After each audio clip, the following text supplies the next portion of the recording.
प्रिय छात्रों, आपका एक बार फिर से स्वागत है आज के इस वीडियो पर। और आज के इस वीडियो में एक बार फिर से गर्दा मचाते हैं। क्लास आपका 10th का विषय हिंदी का सेट दा का आपका पूरा पेपर और इसका 101% आपका रियल सॉल्यूशन आपका लेके आ चुका हूं। एक एक क्वेश्चन का आपको यहाँ पे लिखित आंसर दिखाएंगे। ये पेपर तो आपके पास ऑलरेडी होगा, बस आपको चाहिए यहाँ पे इनके आंसर। तो देखिए यहाँ पे हाजिर है हर एक क्वेश्चन का एकदम proper solution A to Z इतने अच्छे तरीके से। यदि आपने यहाँ से पूरे क्वेश्चन आप लिख लिए तो पूरे आप 75 में से 75 नंबर लेके आओगे। देखिए मेरे पास यहाँ पे पूरे आंसर है, 5 का आंसर, 7 में 7 का आंसर और इसके बाद 8, 9, 10 एक एक करके 12वां, 13वां और 14, 15, ठीक है, 16वां, 17वां, 18वां हर एक क्वेश्चन का आपको सॉल्यूशन मिलेगा। तो आपको लास्ट तक बने रहना है। और मैं आपको यहाँ पे एक एक क्वेश्चन का लास्ट क्वेश्चन देखिए आपका निबंध है, यहाँ पे आपके सभी 23 के 23 क्वेश्चन के आपको आंसर प्रोवाइड करा दूंगा, जिससे आप यहाँ पे 75 में से 75 नंबर लेके आ सको। और यदि आप यहाँ पे प्री बोर्ड के पेपर का आप अच्छे से रेडी करके जाओगे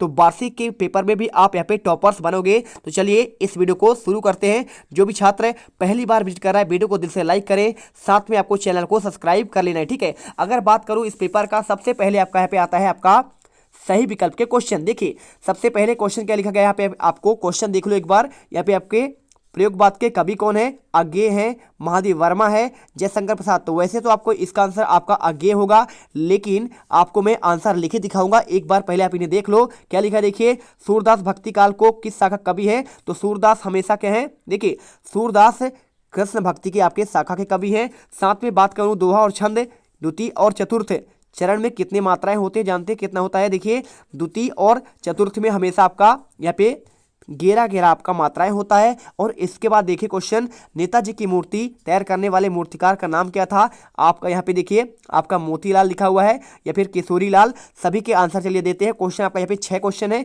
और आपको 6 क्वेश्चन का आपको आंसर आपको प्रॉपर यहाँ पे मिल जाएगा, ठीक है। तो देखिए यहाँ पे आपका मिल जाएगा सबसे पहले आपका यहाँ पे सही विकल्प, पहला आंसर होगा आपका यहाँ पे आगे, दूसरे का आंसर कृष्ण भक्ति शाखा, तीसरे का आंसर 11 मात्राएं और चौथे का आंसर आपका यहाँ पे मोतीलाल और पांचवे का आंसर आपका क्रिया होगा और छठे का आंसर आपको यहाँ पे 500 होगा। तो आप इसी प्रकार से लिख दीजिए, पूरे नंबर आपको मिल जाएंगे। इसके बाद आपका यहाँ पे आता है सही जोड़ी, आपका तो है ही। इसके पहले आपका होता है ऋक् का क्वेश्चन। तो ये क्वेश्चन देख लीजिए, यहाँ पे आपका लिखा है विश्व के सकल जन गर्मी से क्या आपका हो रहे हैं? भ्रमित हो रहे हैं, व्याकुल हो रहे हैं या फिर आपका द्रवित। तो ऐसे तो आपका आंसर यहाँ पे व्याकुल होगा। इसके बाद स्थायी भावों को उत्पन्न होने के कारणों को आपका यहाँ पे विभाव, अनुभव या फिर आलंबन कहेंगे। कविता की रचना को, विधान को क्या कहते हैं? छंद, अलंकार या फिर रस या फिर बाल गोविंद भगत के पद्य गद्य की किस विधा की रचना है? रेखाचित्र, संस्मरण या फिर आपका जीवनी। और जिन वाक्यों के किसी कारण न होने का बोध हो वहाँ पे आपका कौन सा होता है? आपका निषेधवाचक होता है।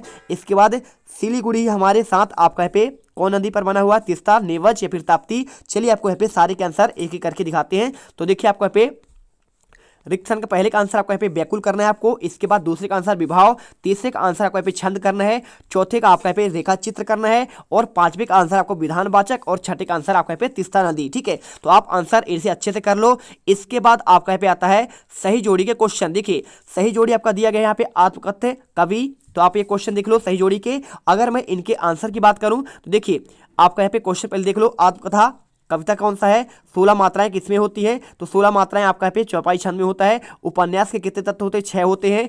एक प्लेट सैलाब आपका लिखा है। जो मीठी वाली बोलता है उसे मितभाषी कहते हैं।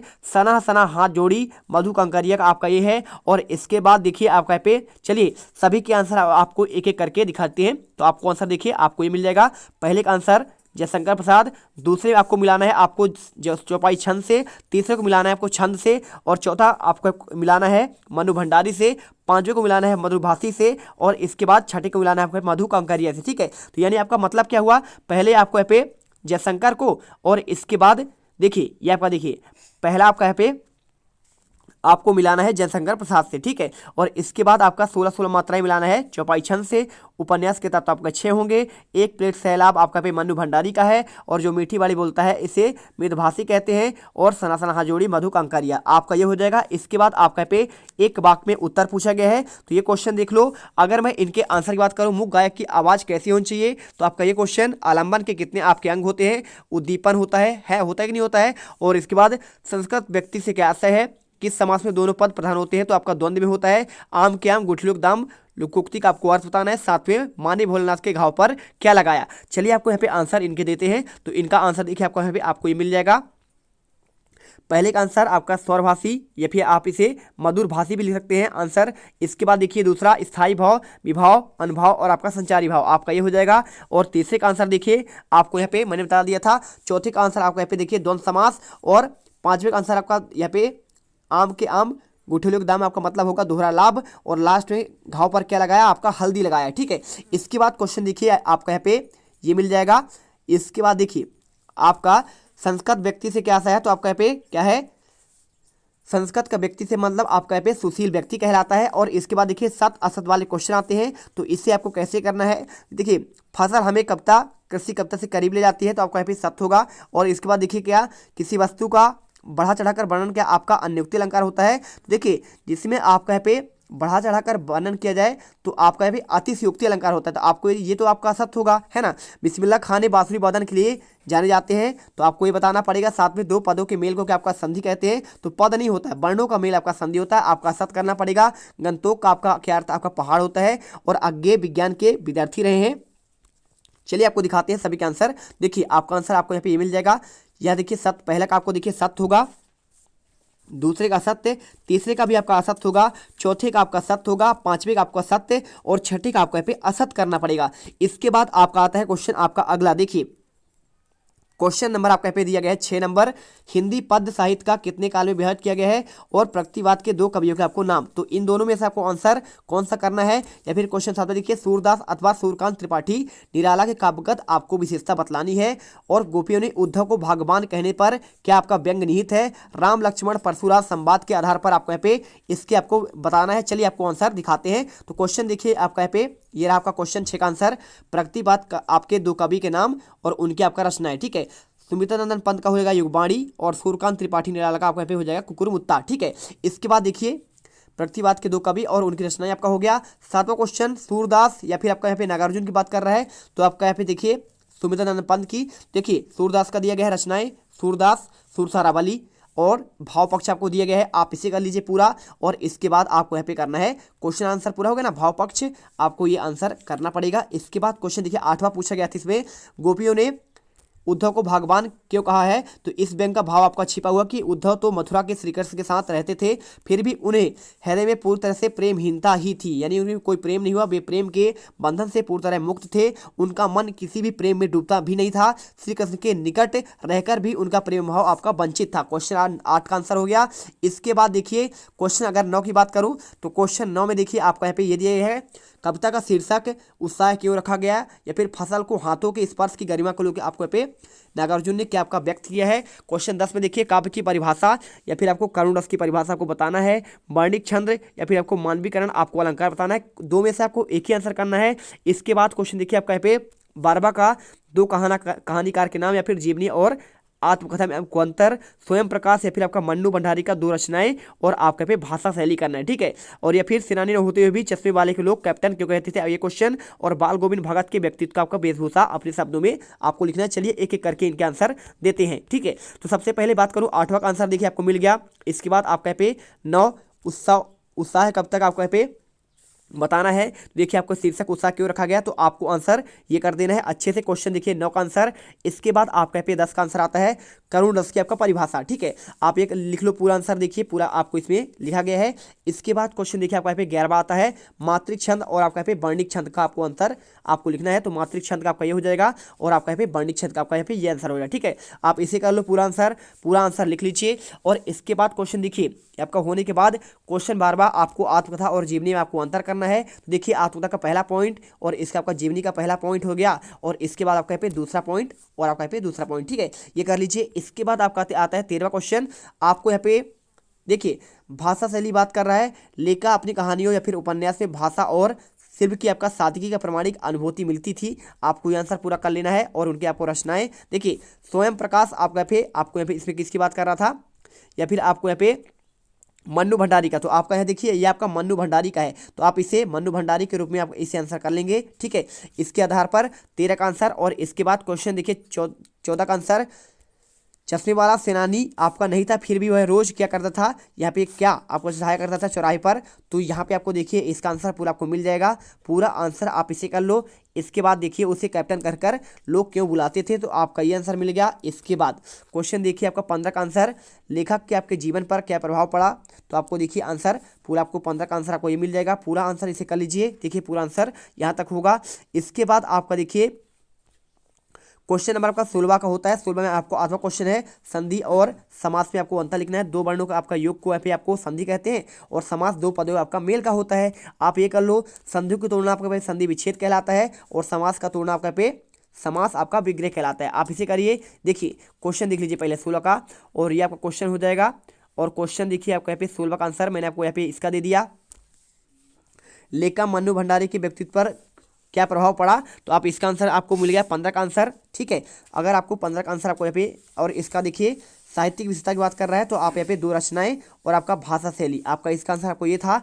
और इसके बाद क्वेश्चन देखिए 16 आपको दिया गया था, इसमें संधि और समास में अंतर, मैंने आपको इसका भी आंसर दे दिया। इसके बाद आपका 17वां क्वेश्चन आता है, बच्चों माता पिता के प्रति अपने प्रेम भाव कैसे व्यक्त करते हैं, या फिर लेखक आज्ञा के अनुसार प्रत्यक्ष अनुभव की अपेक्षा अनुभव के लेखन में कही गई आपका अधिक मददगार करता है। आपका 17 का आंसर देखिए आपको यहाँ पे ये मिल जाएगा। ठीक है, तो 17 का आंसर देखिए आपको यहाँ पे आंसर आप ये कर लीजिए, पूरा आपको ये मिल जाएगा। बच्चे माता पिता के प्रति अपने प्रेम को अभिव्यक्ति की किस तरह करते हैं, आप इसका आंसर। इसके बाद क्वेश्चन देखिए आपका 18वां, तो 18वां क्वेश्चन आपका यहाँ पे दिया गया है। आप ये देखिए क्वेश्चन में दिया गया है, निम्नलिखित में काव्यांश का आपको संदर्भ प्रसंग व्याख्या करना है। तो आप चाहे फसल वाला कर लो या फिर आपका नरक बालक वाला कर लो, जो आपको अच्छा लगे कर सकते हैं। इसके बाद अगर मैं 18 का आंसर की बात करूं, तो देखिए 18 आपको जो आंसर है यहाँ पे आंसर आपको देखिए ये मिल जाएगा 18 का आंसर आपको पहले वाले का आंसर। ठीक है, तो देखिए आपका प्रसंग आपको यहाँ पे दिया गया है, कहाँ से लिया गया है, फसल हमारी पाठ्यपुस्तक क्षितिज भाग 2 से संकलित की गई है, जिसके रचयिता आपका नागार्जुन है। आप इसे कर लो, और इसके बाद आपका यहाँ पे प्रसंग हो जाएगा। प्रसंग आप यहाँ पे ये कर दीजिए। इसके बाद देखिए संदर्भ प्रसंग और आपका व्याख्या, तो आप यहाँ पे व्याख्या आप यहाँ पे ये कर सकते हैं। इसके बाद आपका आता है 19वां क्वेश्चन, आप ये देख लो, ये आपका 19वां हो जाएगा। तो 19वां क्वेश्चन में पूछा गया है, देखिए आपका गद्यांश का संदर्भ प्रसंग आपको व्याख्या करना है। तो आप इसे ये देख लो, और या फिर आपको यहाँ पे क्वेश्चन आपका यहाँ पे अथवा का देखिए क्वेश्चन आपको यहाँ पे आगे आपको यहाँ पे ये मिल जाएगा। ठीक है, तो आप यहाँ पे देखिए ये आपका 19 का आंसर आपको हो जाएगा, संदर्भ और प्रसंग की आपका व्याख्या। तो देखिए संदर्भ आपको यहाँ पे लिखा गया है, संस्कृति नामक पाठ से आपका अवतरित किया गया है। ठीक है, आनंद भगत कौशलन इसके आपके लेखक हैं। प्रसंग आपको बताया गया है कि व्यक्ति संस्कृत होगा और कौन आपका सब होगा। ठीक है, चलिए संस्कृत निष्ठ व्यक्ति मतलब होता है आपका सब व्यक्ति। इसके बाद आपको यहाँ पे व्याख्या कर देना है, आप यहाँ पे व्याख्या ये कर लीजिए। और इसे करने के बाद क्वेश्चन देखिए आपका 20वां आता है। देखिए आपको ये मिल जाएगा क्वेश्चन 20 का आंसर। पहले क्वेश्चन देख लीजिए क्या लिखा है, परोपकार से बड़ा कोई धर्म नहीं होता है। आपको इसमें अनुच्छेद लिखना है, या फिर आपका महंगाई पर। तो आप इनमें से देखिए, तो आपको अगर मैं आंसर की बात करूं तो देखिए आपको यहाँ पे 19 का आंसर आपको मैं आपको यहाँ पे ये वाला दिया था अथवा वाला, तो आप इसे कर लो। 20 का आंसर देखिए आपको यहाँ पे आपको ये मिल जाएगा। ठीक है, तो आप ये 20 का आंसर आप यहाँ पे देख सकते हैं, ये आपका 20 का आंसर ये परोपकार वाला। तो आप यहाँ पे आंसर पॉइंट बाई पॉइंट आप लिख लीजिए पूरा आंसर आप यहाँ तक।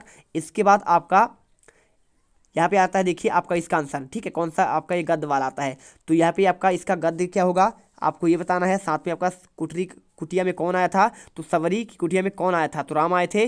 और यहाँ पे आपका काव्यांश का आपका भावार्थ लिखना है। ठीक है, तो इसे आप कर सकते हैं, या फिर आप चाहो तो यहाँ पे आप इसका कर सकते हैं। बहुत सिंपल है, इसे पढ़ लीजिए। देखिए हमारी गद्यांश कहाँ से लिया गया है, प्रत्येक नियम तोड़ने से क्या होगा। तो यहाँ पे देखिए आपका पूरा यहाँ पे आपको दिया गया है, तो आप इसे कर लीजिएगा पूरा। और इसे करने के बाद देखिए यहाँ पे आपको अगर मैं आंसर की बात करूँ, क्वेश्चन 22वां दिया गया है, अपने वार्ड में व्याप्त गंदगी को दूर करने के लिए नगर पालिका अधिकारी को आवेदन पत्र या फिर अपनी वार्षिक तैयारी के लिए अवदत पिताजी को पत्र लिखना है, और साथ में आपको यहाँ पे निबंध लिखना है। ठीक है, चलिए अब आपको इनके मैं आपको आंसर देता हूँ, तो आपको एक एक करके आंसर देते हैं। क्वेश्चन देखिए आपका ये हो जाएगा, आपका ये किसका आंसर था, आपका ये 21 का आंसर। ठीक है, तो आपको ये 21 का आपको यहाँ पे अथवा का आंसर मिल जाएगा। और इसके बाद यहाँ पे देखिए आपका मिलता है अगला क्वेश्चन आपका 22वां। तो 22वां आपको यहाँ पे देखिए पिताजी को पत्र लिखना है अपने परीक्षा की तैयारी के संबंध में। तो आदरणीय पिताजी सादर चरण स्पष्ट, और आपको यहाँ पे पूरा आंसर लिखना पड़ेगा। आदरणीय माता जी को प्रणाम, और आपका बेटा अनूप पटेल। ठीक है, आप ये करिए। इसके बाद आपको यहाँ पे लास्ट में आपको निबंध बताना है अनुशासन और विद्यार्थी जीवन के बारे में। रूपरेखा आपको यहाँ पे ये दिया गया है, देखिए पूरा आपको पॉइंट बाई पॉइंट प्रस्तावना अनुशासन का महत्व, अनुशासन के लाभ, अनुशासनहीनता, अनुशासन की आवश्यकता और उपसंहार। आपको यहाँ पे सारे पॉइंट आपको लिखना पड़ेंगे। ये देखिए आपका यहाँ पे सेट सी में भी आपका यहाँ क्वेश्चन आया हुआ है, आप इसे भी यहाँ पे कर सकते हैं। ठीक है, चलिए तो आप यहाँ पे आंसर अच्छे से कर लो। अनुशासन का महत्व का देखिए, पहला पॉइंट प्रस्तावना, दूसरा अनुशासन का महत्व और तीसरा पॉइंट आपका यहाँ पे विद्यार्थी और अनुशासन, चौथा अनुशासन की शिक्षा, आप ये करो। और इसके बाद करना है आपको अनुशासन के लाभ, आप इसे करिए। और इसके बाद आपका यहाँ पे मिलेगा आपको अनुशासनहीनता एक अभिशाप, और इसके बाद अनुशासन की आवश्यकता, आप ये वाला पॉइंट करिए। और लास्ट में आपको मिल जाएगा उपसंहार। तो यहाँ पे इस प्रकार से आपको आंसर यहाँ पे करना था। मिलते हैं नेक्स्ट वीडियो पर। जय हिंद, जय भारत।